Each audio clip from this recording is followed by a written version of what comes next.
పులి మంత్రం. ఈ కథను రచించిన వారు శ్రీ పత్రి శ్రీనివాసరావు గారు. పూర్వం ఒక ఊరిలో సోమశర్మ అనే బ్రాహ్మణుడు ఉండేవాడు.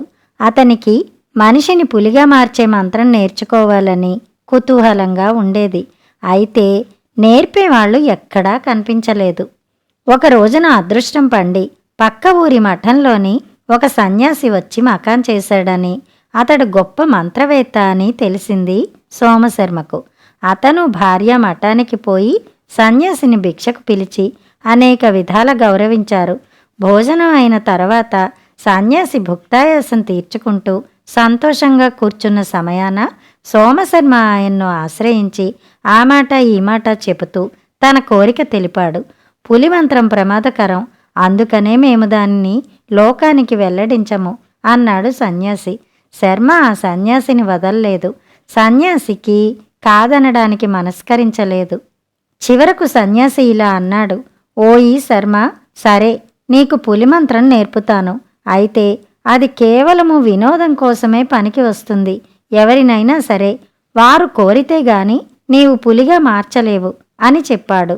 తర్వాత శర్మకు రహస్యంగా 2 మంత్రాలు నేర్పాడు. 2 రకాల అక్షింతలు చేతికి ఇచ్చాడు. శర్మ మొదటి మంత్రం పఠించి ఈ ఎర్ర అక్షింతలు చల్లితే ఏ మనిషి అయినా పులిగా మారిపోతాడు. ఆ పులి మొహం మీద మాత్రం నువ్వు మార్చినట్టు ఆనవాలుగా ఒక మచ్చ స్పష్టంగా కనిపిస్తూ ఉంటుంది. నీకు సరదా తీరగానే రెండో మంత్రం పఠించి పసుపు అక్షింతలు పులి మొహం మీది ఆ మచ్చపైన పడేటట్టు చల్లితే అది మళ్ళీ మామూలు మనిషిగా మారిపోతుంది. అయితే ఒక్క ముఖ్య విషయం గుర్తుపెట్టుకో. నీ మంత్రం వల్ల మనిషి పులిగా మారిపోయినప్పుడు దానికి మనుష్య జ్ఞానం ఉండదు. కనుక నీవు జాగ్రత్తగా ఉండాలి అని చెప్పి సన్యాసి తన దారిన తను వెళ్ళిపోయాడు. సన్యాసి వెళ్ళిపోగానే శర్మ భార్యతో ఈ సంగతి అంతా చెప్పాడు. అతని భార్య ఇంతకు ముందెన్నడూ పులిని చూసి ఎరగదు.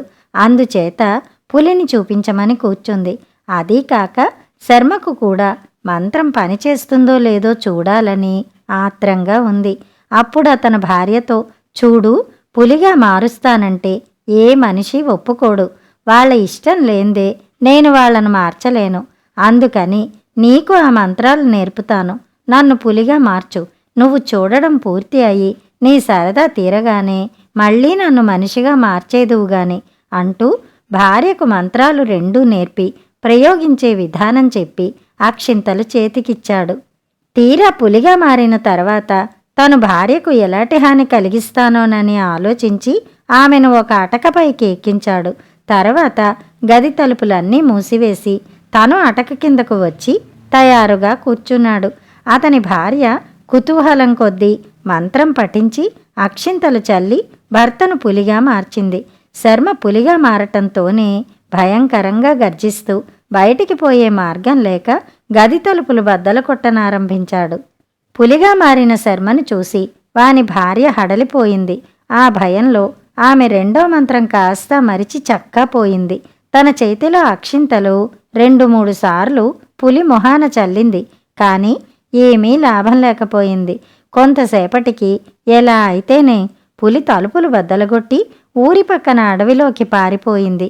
పులి పారిపోయిన తర్వాత శర్మ భార్యకు కొంచెం మనసు స్థిమితపడి రెండో మంత్రం జ్ఞాపకం వచ్చింది. కానీ ఏం లాభం? తన తెలివి తక్కువ పనికి ఆమె చాలా విచారించి భర్తను గురించి బెంగ పెట్టుకుంది.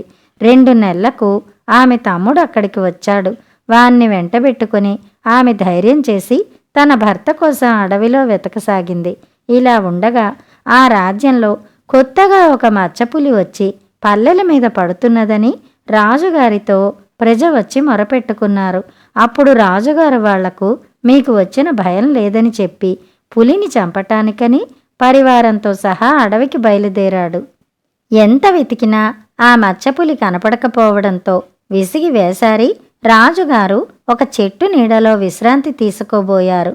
అంతలోనే ఆయనకు వెనక నుంచి ఒక గర్జన వినబడింది. చూడగా అలా గర్జించింది మచ్చపులే. అది పంజా ఎత్తి రాజుగారి మీదకి దూకింది. దానితో పై ప్రాణాలు పైకి ఎగిరిపోయినాయి రాజుకు. కాని ఆయన ఆశ్చర్యపడేటట్టుగా చూస్తూ ఉండగానే ఆ పులి బ్రాహ్మడుగా మారిపోయాడు. అతడే సోమశర్మ. ఒక చేయి ఎత్తి పట్టుకుని రెండవ చేతితో రాజాగారి గొంతు నొక్కి పట్టుకుని ఉన్నాడు. శర్మకు పులిగా మారిపోయిన క్షణం నుంచి తను ఏమేం చేశాడో తెలియదు. అకస్మాత్తుగా అడవిలో అతనికి మానవ స్వరూపం వచ్చేసరికి తను ఈ అడవికి అసలు ఎందుకు వచ్చాడో, రాజుగారి గొంతు ఎందుకు నొక్కిపట్టి ఉన్నాడో అర్థం కాలేదు. శర్మ వణికిపోతూ రాజుగారి కాళ్ల మీద పడి క్షమించమని ప్రార్థించాడు. ఆశ్చర్యంలో మునిగిపోయారు రాజుగారు. ఆయనకు ఇదేమీ అర్థం కాలేదు. ఆ సమయంలో పక్కన ఉన్న చెట్టు మీద నుంచి ఒక స్త్రీ దిగి వచ్చింది. ఆమె వనదేవత కాబోలు అనుకున్నాడు రాజు. పైగా పులి నుండి తన్ను రక్షించింది ఆ దేవతే అని అనుకుని వెంటనే ఆమెకు నమస్కరించాడు. ఆమె వనదేవత కాదు, సోమశర్మ భార్యే. రాజుగారు తెల్లబోయి చూస్తూ ఉన్నాడు. ఆమె రాజుకు తన కథ అంతా చెప్పింది. పులిగా మారిన భర్త కోసం అడవిలో తిరుగుతూ ఉంటే మచ్చపులి అక్కడకు రావడం సంభవించింది. వెంటనే ఆమె గుర్తుపట్టి చెట్టు ఎక్కి కూర్చుంది. రాజుగారిపైన ఆ పులి పంజా ఎత్తగానే ఆమె అక్షింతలు చల్లి తన భర్తకు తిరుగా మామూలు స్వరూపం వచ్చేటట్టు చేసింది. తనకు ప్రాణదానం చేసిన ఆమెను మెచ్చుకుని రాజుగారు సోమశర్మకు తన ఆస్థానంలో గొప్ప ఉద్యోగం ఇచ్చారు. అప్పటి నుంచి ఆ భార్యాభర్తలు సుఖంగా కాలక్షేపం చేస్తున్నారు.